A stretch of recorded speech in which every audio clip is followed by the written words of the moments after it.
The first thing I noticed about her was that she never sat with her back to a door. Every class, every dining hall, every study room in the university library, wherever Kalitha of the Velhari went, she found a corner, positioned herself so the entrance was in her sightline and watched, always watching. Eyes that were too large for a human face, amber gold, with a vertical slit pupil she kept narrowed in the campus lighting, scanning, cataloging, measuring. Most people at Havern University didn't notice. She was one of 11 alien exchange students this semester, and humans had gotten comfortable around aliens in the 4 decades since first contact. Velhari were vaguely humanoid enough, bipedal, roughly human-sized, 2 arms, 1 head, that people's eyes slid off them without snagging. Her skin was the pale gray-green of lichen on a north-facing stone. Her hair was white, kept in tight braids close to her skull. She wore the same kind of oversized university hoodies everyone else wore. She carried a datapad and took notes and sometimes raised her hand in Professor Aldrin's xenobiology seminar to ask careful, soft-voiced questions. Ordinary exchange student. That was the story everyone told themselves. I didn't tell myself that story because I'd spent 4 years in the Frontier Rangers before I came back to finish my degree, and the Frontier Rangers had taken me to 17 different colony worlds and shown me things that had rewired the way I looked at the universe. One of those things was a standard briefing document on Velhari Prime. My name is Corvin Drake. I'm 26 years old, I'm 6 feet of scar tissue and bad decisions, and I am the only person at Havern University who really knew, what Kalitha was. Not an ordinary exchange student. A survivor. Velhari Prime is a Class IV Deathworld. There are only 9 Class IV Deathworlds in the cataloged galaxy. Deathworld is a formal galactic consortium designation, not poetry. It means a planet where more than 70% of surface macrofauna is capable of killing an adult of most sapient species. Class I is the bottom of the scale, a world with elevated danger, but manageable. Class II means you need heavy gear and constant vigilance. Class III means you need military-grade equipment and a team. Class IV means you need to be from there. Velhari Prime has an axial tilt of 38 degrees, meaning its seasons are extreme to the point of geological violence. The winters produce atmospheric ice storms that can strip the paint off a landing craft. The summers boil the shallow coastal seas into superheated fog banks that carry corrosive bacterial spores. The temperate zones, the only habitable bands, are shared with approximately 400 species of megafauna, most of which view Velhari as prey, competitors, or both. The Velhari survived, more than survived. They built a civilization, they went to the stars. And Kalitha sat in the front row of xenobiology seminar taking notes in her tidy, careful script, and everyone around her thought she was quiet. I thought she was dangerous. I thought she was the most dangerous thing on this campus. I thought that with a deep, sincere professional respect. We met properly in the 3rd week of semester, when someone at a party tried to spike her drink. I wasn't at the party because I liked parties. I was there because my roommate Tio had begged me, and I owed Tio 3 favors from the previous semester, and this seemed like a cheap way to clear one. I was standing near the kitchen with a drink I hadn't touched, watching the room the way you watch rooms when 4 years of ranging has made it a reflex. When I saw a human male, 2nd year, I recognized him from the engineering program. Name of Stivik, dropped something into a cup while Kalitha's back was turned. I was moving before I'd consciously decided to move. The thing about Velhari, and about Deathworld survivors generally, is that their reaction times are not comparable to those of humans from comfortable worlds. Velhari Prime selects hard against slow reaction times. The Velhari who freeze when something moves in their peripheral vision don't survive long enough to have children. 400 generations of that pressure produces something that functions less like a person and more like a targeting system wearing a person's face. I was halfway across the room when Kalitha turned, looked at the cup, looked at Stivik, and looked at me. I stopped. She looked back at the cup. She tilted her head 6 degrees to the left. I would come to know this gesture. It was how she indicated a decision being made. And then she picked up the cup, walked to the nearest window, opened it, and poured the contents outside. Then she turned to Stivik and said, in her careful, precise galactic standard, "I do not wish to make a scene. But if you attempt that again, I will." Stivik had gone white. He left the party 12 minutes later. I went to stand near her because the night was young and Stivik had friends, and some calculations are made in the muscle before the brain catches up. She looked at me. "You were coming to intervene," she said. "Yes."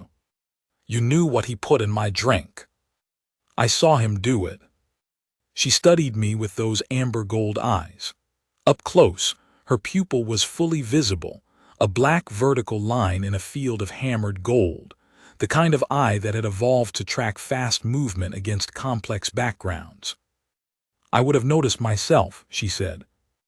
"I know," I said. "I was coming anyway." A very long pause. The music thumped. Around us the party continued. "You know what I am," she said. It wasn't a question. Vilhari Prime, Class IV. Something shifted in her face that I couldn't read yet. Most humans don't know what that means. "I'm not most humans." Another pause. "No," she said in a tone I also couldn't read yet. "You are not." She walked away. I let her. But she glanced back once at the door before she left the party, and the glance was at me, not the door. The hunters arrived 6 weeks into the semester. I didn't know they were hunters at first. I registered them as a threat, 3 beings, not human, who arrived on campus on a Wednesday morning and made no effort to interact with the university administration or the exchange student housing office. They carried no visible weapons, which meant nothing. They wore clothing calibrated to blend with a human crowd, which meant they'd done research. They didn't look at the campus. They looked at people, and the way they looked at people was the way you look at a crowd when you're searching it for one specific target. I'd seen that look before, on rangefinders, on bounty agents, on rival territorial scouts. I followed them, carefully at distance, using the techniques Sergeant Weiler had drilled into me on Corrin's World during the worst 6 months of my ranging career. By noon I knew 3 things. 1. They were Thurak, a species from the comfortable inner rim, bipedal, brick-built, with broad flat faces, and the kind of easy physical confidence that comes from never having lived somewhere that wanted to kill you. 2. They were looking for Kalitha. 3. They thought it was going to be easy. Part 2, the second variation. I found Kalitha in the library at 2 in the afternoon, in her corner seat with her datapad and her sightline to the door, and I sat down across from her and said, "You have hunters on campus." She didn't flinch. She didn't react at all for 3 full seconds. Then she put down her datapad and looked at me with those gold eyes and said, "3. 3. Thurak." "Yes." A very small exhale. "How long have they been watching me?" "They arrived this morning. They haven't approached you yet. They're doing reconnaissance." She nodded slowly. "How do you know what to look for?" 4 years in the ranging service. I spent 8 months on a territorial dispute assignment. We had Thurak scouts trying to map our positions. I learned the way they work. She studied me for a long moment. "You've been watching me," she said, "since the party."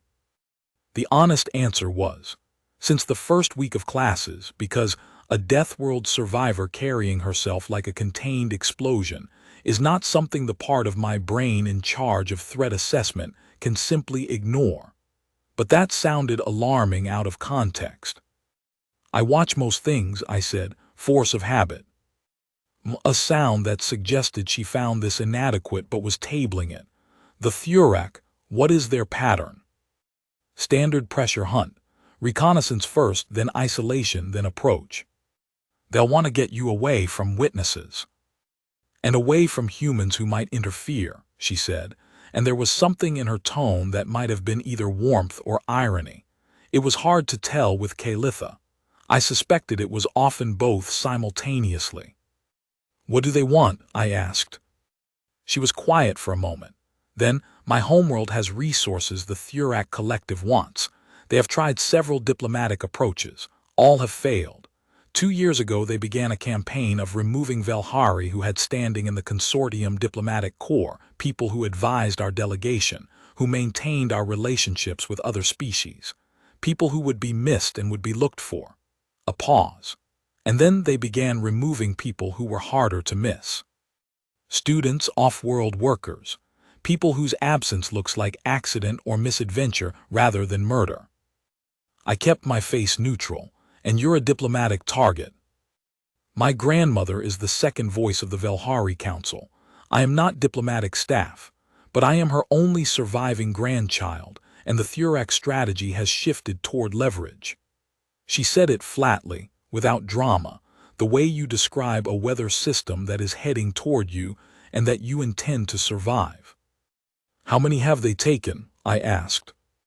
11 Velhari, in 2 years. A cold weight settled in my chest. None of them survived. She held my gaze steadily. The Thurak are not subtle. They are thorough. And you've been on campus for 6 weeks, I said, and you haven't reported this to campus security or the consortium observers because the last 3 Velhari who reported similar concerns were relocated into consortium protective custody. Something moved in her eyes. 2 of them were taken from custody. The third is still alive, in a sealed facility on Tessarun Station, and has not seen sky in 8 months. I understood. Running wasn't safe, hiding wasn't safe, reporting wasn't safe, which left what exactly? She looked at me with an expression I was only beginning to learn to read. On a human face, it would have been careful curiosity. On hers, it was something more layered, more watchful. You could have gone to campus security yourself, she said. When you spotted them this morning. It wouldn't have helped you. No, it would not. A pause. Why didn't you simply leave this alone? I thought about it. The honest answer was layered. A professional assessment that she was a threat to herself, and others if this situation escalated on campus without coordination. A ranging instinct that had never stopped running protection profile calculations on everyone around me. And something else, something that had been building since a party 6 weeks ago, when a woman with gold eyes had looked at me like I was a variable she was still solving for. I don't know how to do that, I said. Leave things alone. She looked at me for a long moment. No, she said again, in that same quiet tone. I don't think you do. The Thurak made their move on the 3rd day. I'd expected them to wait longer. In my ranging experience, Thurak were methodical, slow to act, thorough in preparation. But either their timeline was compressed or Kalitha's calm presence on campus had given them a false confidence. Because on Thursday evening, as she walked back from the library to the exchange student residential block, 2 of them stepped out of the narrow service passage between the science building and the maintenance shed, and one came up behind her from the direction of the parking lot. 3 angles, no witnesses on the path at this hour, a textbook isolation approach. What they hadn't accounted for was me, standing in the shadow of the science building's loading bay, because I had been walking parallel routes to hers for 3 days, and I knew her evening patterns exactly. What they also hadn't accounted for, and this was the larger failure, was Kalitha. I want to be precise about what happened, because later there would be reports, and the reports would describe it in clinical, abbreviated language that stripped out the thing that mattered. The thing that mattered was this. The Thurak were large, trained, and experienced. The 2 who stepped out of the passage were each 220 pounds of muscle and intent. The one coming from behind was the heaviest of the 3, a blocker designed to cut off retreat. They had clearly done this before. Kalitha had been walking with her head slightly down, datapad in one arm, the picture of a distracted student. The moment I watched the exact moment, the moment the first two stepped from the shadows, everything about her changed. It wasn't a flinch, it wasn't a scramble, it was a shift, the way a mountain shifts in an earthquake, something deep and foundational rearranging itself in less than a second. Her weight dropped and redistributed. Her datapad, I noticed, she did not drop, she set it aside in a controlled motion against the wall because she did not want it broken. Even then, even in that moment. Careful. The first Thurak reached for her arm. She wasn't there. She had moved not away, sideways, inside his reach, and her elbow connected with his throat in a strike that I recognized from close combat training as a technique you use when you want to end a fight in one movement. The Thurak went down, not slowly, down. The second one hesitated. That was his mistake. Hesitation cost you fractions of seconds, and fractions of seconds cost you everything against something that evolved on a world where the predators didn't hesitate. She had him on the ground before he could recalibrate. The third one, the blocker, coming from behind, stopped. I stepped out of the shadows. We both looked at him. He looked at us. He ran. Kalitha stood in the service passage. Two large, unconscious bodies at her feet, datapad retrieved from the wall and tucked back under her arm, and looked at me with an expression that was doing something complicated. You were going to help, she said. Yes. You were positioned 30 meters back. You timed it for when they closed in. Around the 2-second mark, I said, when they committed. She looked at me. The gold eyes were very steady. I did not need your help. I know. But you were there. Yes. A long, suspended moment. Behind us, one of the unconscious Thurak made a sound. She glanced at him with the particular detached attention of someone deciding whether he required further intervention, determined he did not, and looked back at me. Why, she said. I thought about the ranging service, about 17 worlds and what they'd taught me, about the particular calculation that happens when you see something worth protecting and you've been trained, drilled, conditioned to throw yourself between danger and the thing that matters. I thought about the way she'd set her datapad against the wall before she fought, so it wouldn't break. That careful, precise gesture in the middle of something terrifying. Because being capable of handling something yourself, I said, doesn't mean you should have to handle it alone. She looked at me for a very long time. That is a very human thing to say, she said finally. Is it? On Velhari Prime we say, the one who fights alone fights truly. Assistance implies weakness. A pause. I have heard that phrase my entire life. What do you say? She tilted her head that 6-degree angle. I say it is a phrase that made more sense when we had not yet met humans. Part 3, the third variation. The third Thurak didn't run far enough. I'd filed a report with campus security, carefully worded, focused on the assault, leaving out the context I couldn't prove yet, and 2 of them had been collected for consortium law enforcement processing. But the third was still on campus, or near it, and a Thurak scout who'd failed a mission and had 2 colleagues in consortium custody was in a particular kind of danger from his own people. The most efficient way to reduce his personal liability was to complete the mission. I told Kalitha this. She listened, sitting across from me in the campus cafe, hands wrapped around a cup of something warm that she didn't drink so much as absorb the heat from. I'd learned later that cold was a threat cue for Velhari, something that lived in the deep architecture of their nervous systems. Warmth meant safety. He'll try tonight, she said, or tomorrow he won't wait. Agreed, he's exposed. And he'll be more desperate. A pause. Desperation makes beings unpredictable. Do you want to stay in the exchange student housing? I can. No, flat, immediate. I won't be confined. I've been confined enough. She looked out the cafe window at the campus in the gray morning. I will not spend my time here hiding. I wasn't suggesting hiding. I was going to say I can arrange to be nearby. But she looked at me. You've been nearby for 6 weeks already. Yes. Without telling me. I didn't want to alarm you unnecessarily. You thought I would be alarmed.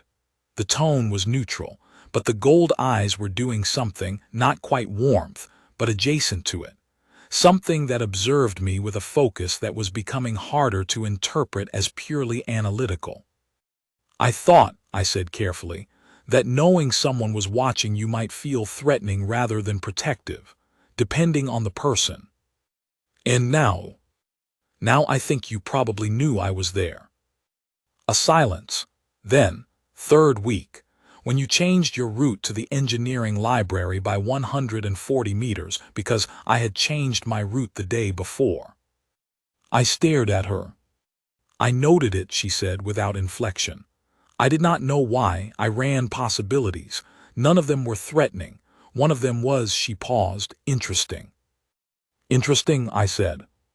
Interesting, she confirmed. He came for her at night, as we'd predicted. This time it was different. Desperation changes tactics. He'd given up on isolation and subtlety. He'd acquired something. I didn't know what until afterward, but the consortium report would describe it as a category III neural disruptor. The kind of weapon that doesn't kill cleanly but does kill eventually if you can't get to medical attention in time.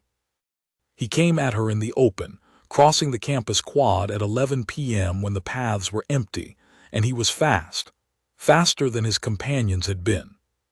Whatever confidence the first encounter had stripped from him had been replaced by something narrower and harder. I was 30 feet away, moving to intercept when the shot hit her. The world stopped. A neural disruptor hit looks like nothing from the outside, no beam, no explosion. The target just stops. Muscles seize. The nervous system gets a signal it can't interpret and locks down while it tries to parse it. For most species, it takes 3 to 5 seconds to overwhelm the system completely. Kalitha stopped for 0.8 seconds. I counted. I was running. I counted every fraction of time between when she stopped and when she didn't. 0.8 seconds. Then she took a step. The Thurak froze. Then she took another step. What happens on Velhari Prime when you get hit by a neural disruptor? Or more precisely, what happens on Velhari Prime to the nervous system of a species that evolved to keep moving even when everything in its body was screaming to stop? That evolved across millions of years of predator pressure to never be still in an open space, is that the system doesn't lock down. It fights. It throws everything it has at the intrusion signal, and it argues with it in real time, and it loses ground, but slowly. And in the meantime, the body keeps moving because stopping is death, and the body knows that down to the cellular level. 0.8 seconds of stopped, and then she kept walking toward him. The Thurak made a sound I didn't have a word for. He fired again. She kept walking. She was slowing, I could see it. The drug was winning. She was losing ground, but she was still upright, still moving. And the Thurak was frozen in place because nothing in his experience or his briefings or his preparation had accounted for this. I hit him from behind at a dead sprint. I'm not small, 6 feet, 185, 4 years of field conditioning, and I had 30 feet of runway. The Thurak went down. The disruptor skittered across the paving stones. I had my weight on him and his arm behind his back before he'd processed what had happened. Kalitha stood 6 feet away, and she was still standing, and she looked at me. And then her legs gave. I was there. I was there before she hit the ground, one arm under her shoulders, taking her weight, her head against my chest, and the Thurak under one knee on the ground. And I was trying to do 4 things simultaneously with only 2 arms and 1 brain, but it worked somehow, because she caught herself on my arm and didn't fall, and the Thurak was going nowhere. I have him, I said, stupidly because she could see that. I know, she said, and her voice was steady even though I could feel the tremor running through her. "I know you do." The consortium officers arrived 11 minutes later. The third Thurak joined his colleagues in processing.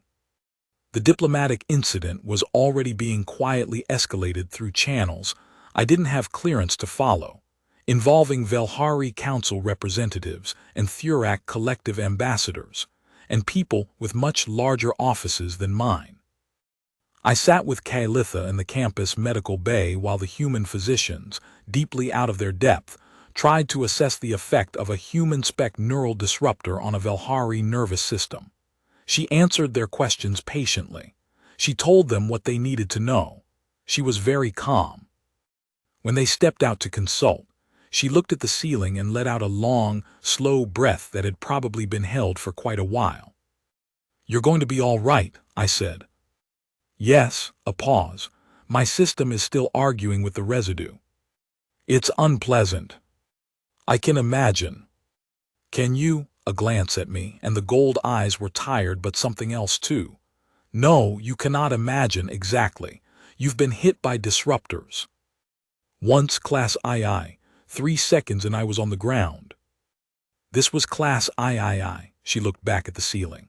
"I felt it trying to stop me. Every step was the feeling of walking against a wall that keeps moving closer." A pause. "I have felt that feeling before. On Velhari Prime, when I was 11 years old, there is a creature, we call it the Deep Fog because it hunts in mist season, that has a biological analog, a paralytic agent in the air around it. I walked through that once." I stared at her. "I was 11, she said again. "And you just walked through it?" "I had to, matter of fact.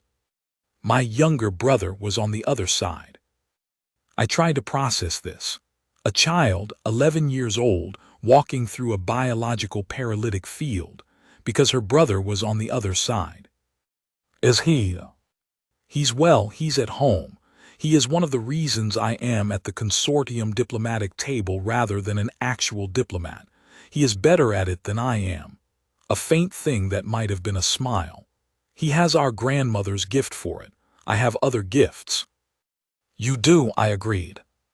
She looked at me. The tired eyes were doing the complicated thing again. "You caught me," she said, "when I fell." "Yes." "You were managing the Thurak, and you still..." A pause.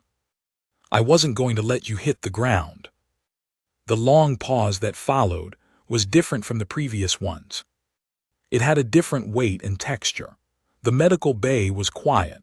Outside, muffled voices, the physicians, consulting. The campus security officer who'd arrived with the consortium team, filing something on his datapad.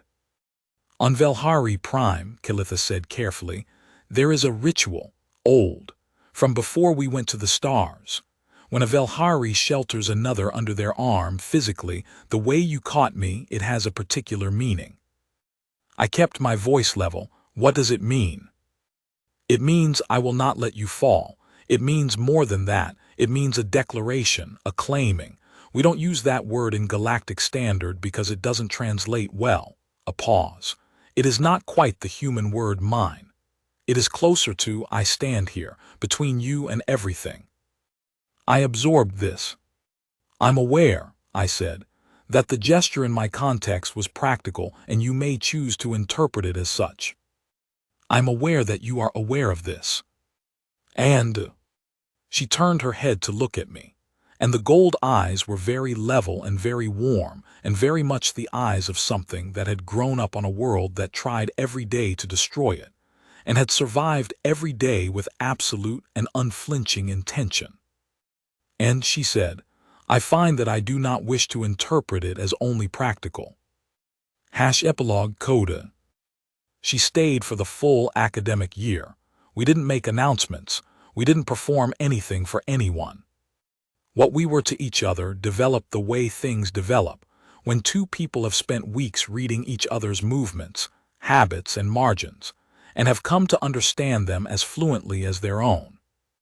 I learned her tells, the 6-degree head tilt for decisions, the way she held her breath when she was calculating, the way she set things down carefully when she was about to fight, the way warmth made her still, and stillness on her was a form of trust, because Kalitha still was Kalitha, choosing to believe for a moment that nothing was about to require her to move. She learned mine, the route adjustment when I'm running Overwatch without wanting to announce it, the particular silence that means I'm listening rather than not hearing. The tell, which I hadn't known I had, of angling my shoulder whenever I was positioning to step in front of something. "You do it in queues at the campus cafe," she told me one morning, with the tone of someone reporting an interesting field observation. "The moment anyone moves too quickly near me, your shoulder drops and rotates 2 inches. Does it bother you?" I asked. She considered this with the seriousness she brought to most things. "No," she said, "it is interesting that it does not." The consortium investigation into the Thurak targeting of Velhari nationals produced diplomatic consequences I won't detail here, because they're still unfolding, and I don't have clearance for most of it. What I can say is that the campaign against Velhari students and off-world workers was significantly disrupted, and that Kalitha's grandmother, the second voice of the Velhari Council, sent a formal commendation through the consortium office that described me as a human who understands the weight of standing between. I read the commendation. I reread the phrase. I asked Kalitha what it meant in Velhari. She told me. It was not precisely the same as the word she described in the medical bay. It was adjacent. It meant something like, one who has chosen a position and will not be moved from it, not stubbornness, not aggression, the specific, rooted quality of a person who has decided where they stand and made peace with everything that entails. "Your grandmother thinks a lot of me," I said. "My grandmother," said Kalitha, "is very rarely wrong. The campus looks different to me now than it did in September, when I registered 3 Thurak as threats across a crowded morning quad. The paths I walk are the same paths. The library corner with the sightline to the entrance is the same corner. The service passage between the science building and the maintenance shed is the same narrow gap. But the student in the front row of xenobiology seminar has taken to sitting next to me rather than across from me. And I've taken to sitting with my shoulder angled just slightly outward, toward whatever room we're in, because some habits you don't break and some habits you stop wanting to. She told me once, after the term ended and the nights had gone warm and we were sitting outside on the campus lawn, she liked the grass, the texture of it, the soft, irregular surface so unlike anything on Velhari Prime, that the hardest thing about the first weeks on campus wasn't the hunters. "What was it?" I asked. She was quiet for a moment, looking at the stars with the calm, measuring attention she brought to everything. The vertical pupils were wide in the dark. "Learning," she said, "that something standing beside me was not a threat." I thought about this. "Are you still learning that?" I asked. A pause, the 6-degree tilt, a decision being made. "No," she said. "I think I have learned it." She leaned carefully by degrees, the way she did everything, with full intention and no wasted movement, and rested her shoulder against mine. She was warm. Velhari run warm, the thermoregulation of a species from a world with violent seasonal extremes. She was warm and she was beside me, and the stars were out. "The Thurak thought I was ordinary," she said. "They were wrong," I said. "They were wrong about what ordinary means," she corrected with precision. "They thought ordinary meant easy, unthreatening, someone to be moved." A pause. "They did not understand that for my species ordinary means this: we survived. Every morning we woke on Velhari Prime and we were still alive was an ordinary morning. And we were ordinary every one of those mornings." I thought about Class IV, about 400 species of megafauna, about ice storms and bacterial fog, and a child of 11 walking through a biological paralytic because her brother was on the other side. About what ordinary means when the world that made you tried, every single day, to end you. "I think," I said, That ordinary is probably the most dangerous word in any language. She made a sound I'd come to understand was her version of a laugh, low, quiet, held close. "Yes," she said, "I think you may be right." The campus was quiet, the stars were out, the grass was soft and irregular under our hands. We sat there for a long time, shoulder to shoulder, watching the night. Word count, ~9 820 estimated runtime, minutes at 160 WPM *. Story variety log entry, *. Human narrator type, ex-military student combat veteran/ranger. Alien female role, Deathworld warrior/survivor, disguised as exchange student. Setting, university campus, quad, library, cafe, medical bay, outdoor lawn. Obstacle/antagonist, Thurek bounty hunters, political targeting campaign. Mood plus stream, action-driven with slow-burn romantic undercurrent, romantic stream, adult. Ending type, she chooses him openly, quiet domestic warmth plus doubters silenced. Engine, C, misjudgment reversal plus a protection devotion. Film seed, variations on a theme, 2023, 3 escalating hunt sequences, each revealing more of her Deathworld nature.